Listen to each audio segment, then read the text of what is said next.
وقتی افسر رومی که مسئول مصلوب کردن عیسی بود صحنه را دید گفت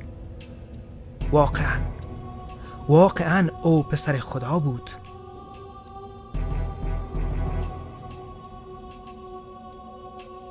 آنگاه سربازان آمدند و پاهای دو دزدی را که در دو طرف عیسی مصلوب بودند شکستند. اما وقتی به عیسی رسیدند دیدند که او مرده است، پس پای او را نشکستند. اما یکی از آنها نیزه خود را به پهلوی عیسی زد و خون و آب جاری شد. همه این واقعات اتفاق افتاد تا بی‌های کتاب مقدس انجام گردد که نوشته شده بود هیچ یک از استخوان‌هایش شکسته نخواهد شد و همچنین به او که نیزه زدند خواهند نگریست. بعد 2 نفر از ایمانداران او، یوسف و نیقودیموس، بدن عیسی را از صلیب پایین آورده و در قبر گذاشتند. سپس نظر به تقاضای رهبران یهود قبر را مهرلاک نمودند و سربازانی را گماشتند تا از مقبره محافظت کنند.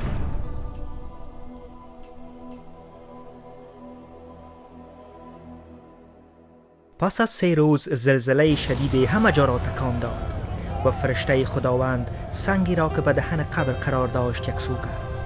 سربازان رومی از وحشت به لرزه آمدند و فرار کردند. وقتی پیروان عیسی بر سر قبر آمدند و دیدند سنگی که به دهن قبر بود کنار رفته است، حیران شدند. ناگهان 2 مرد با لباس درخشان در برابر آنها ایستادند و گفتند چرا زنده را در بین مردگان می جویید؟ او اینجا نیست، او زنده شده است. او قبلا به شما گفت که به دست مردم گناهکار تسلیم شده مصلوب خواهد شد و در روز سوم دوباره زنده می شود. آنگاه سخنان عیسی را به یاد آوردند. در شب همان روز عیسی نزد شاگردان آمد و در میان آنها ایستاد و گفت سلام بر شما. اما همه با وحشت افتادند و خیال کردند که روحی را می بینند. عیسی فرمود به دست‌ها و پاهای من نگاه کنید، می بینید که واقعا خودم هستم. مرا لمس کنید، زیرا روح گوشت و استخوان ندارد، ولی طوری که می بینید من دارم.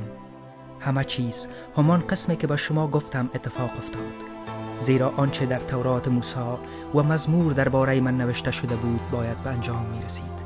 آنگاه فکر آنها را باز کرد و به آنها فرمود در کتاب مقدس ذکر شده است که مسیح باید رنج و عذاب ببیند و در روز سوم دوباره زنده شود و در بین ملت‌ها برای آمرزش گناهان در نام او موعظه خواهد شد. شما شاهد همه این چیزها هستید. بعد از آن عیسی به بسیاری مردم ظاهر شد و نشان داد که زنده است و به این ترتیب واقعیت رستاخیز خود را ثابت کرد. آنگاه به شاگردان خود هدایت داده فرمود حالا به سراسر جهان بروید و مژده نجات را برسانید. بعد از 40 روز تا به شاگردان خود گفت بعد از آن که روح القدس بر شما نازل شد قدرت خواهید یافت تا به همه مردم حتی در دورترین نقاط جهان درباره من شهادت بدهید. بعد در برابر چشمان آنها عیسی به سوی آسمان برده شد و در ابری از نظر آنها ناپدید گشت. ناگهان 2 مرد سفید پوش در مقابل آنها ظاهر شده گفتند چرا اینجا ایستاده اید و به آسمان می نگرید؟ همین عیسی که به عالم بالا برده شد به همان گونه که رفت روزی نیز دوباره باز خواهد گشت. پس پیروان عیسی به همه جا رفته مژده نجات را اعلام کردند و مردم را تعمید دادند و به آنها گفتند که مسیح نجات دهنده زنده است. آنها از روی شواهد کتاب مقدس به مردم نشان دادند که به وسیله گناه آدم گناه و مرگ به جهان آمد، اما توسط عیسی مسیح مردم از گناهانشان بخشیده می شوند. مردگان خدا ایمان داشتند و به عیسی مسیح به عنوان نجات دهنده خود ایمان آوردند از قبرها زنده برمیخیزند و با آنهایی که زنده اند در ابرها ربوده شده تا مسیح را در هوا ملاقات کنند. آسمان شگافته خواهد شد و عیسی همچون پادشاه پیروز و داور عادل باز خواهد گشت. لباسش این نام نوشته خواهد بود: پادشاه پادشاهان و سرور سروران. و لشکر آسمان سوار بر اسب‌های سفید به دنبال او خواهند آمد. همانطوری که زکریای نبی پیشگویی کرده بود، عیسی بر کوه زیتون خواهد ایستاد و کوه 2 نیم خواهد شد و مسیح بر روی زمین سلطنت خواهد کرد. پس از ختم 1000 سال شیطان بار دیگر به گمراه کردن مردم شروع خواهد کرد ولی آتشی از جانب خدا بر سر آنهایی که پیروی شیطان می کنند نازل خواهد شد. سرانجام شیطان فریبکار در دریاچه آتش افکنده خواهد شد و روز و شب برای همیشه عذاب خواهد کشید. آنگاه مردگان از خرد و بزرگ زنده شده در برابر حضور خدا خواهند ایستاد.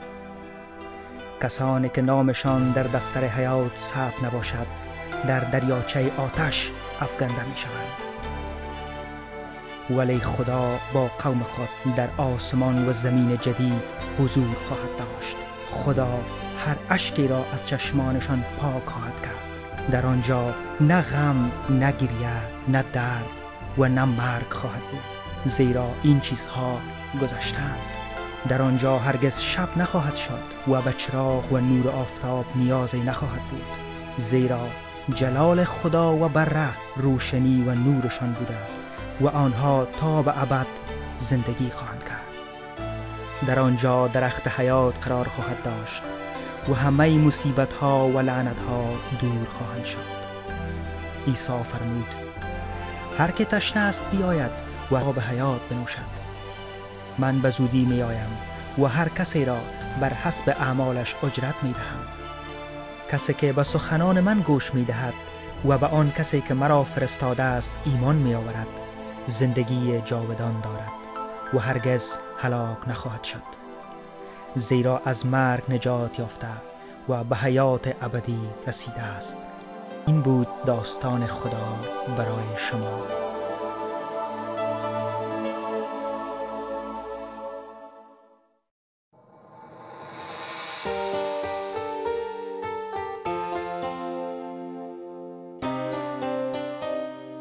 شما دیدید که خدای خالق و حیات بخش سخن گفت. او شما را دوست دارد و شما برای او عزیز هستید. شما می توانید به خدا نزدیک شوید و او را صادقانه بپرستید. اما خدا مقدس است و انسان گناهکار نمی تواند به او برسد. انسان هر قدر نیکوکار و مذهبی باشد باز هم نمی تواند از گناه و عاقبت آن نجات یابد. ما با اعمال نیک خود نمی توانیم گناهان خود را بپوشانیم، بلکه به عیسی مسیح نجات دهنده احتیاج داریم.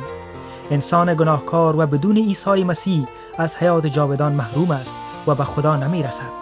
اما خدا از این ضعف انسان آگاه است.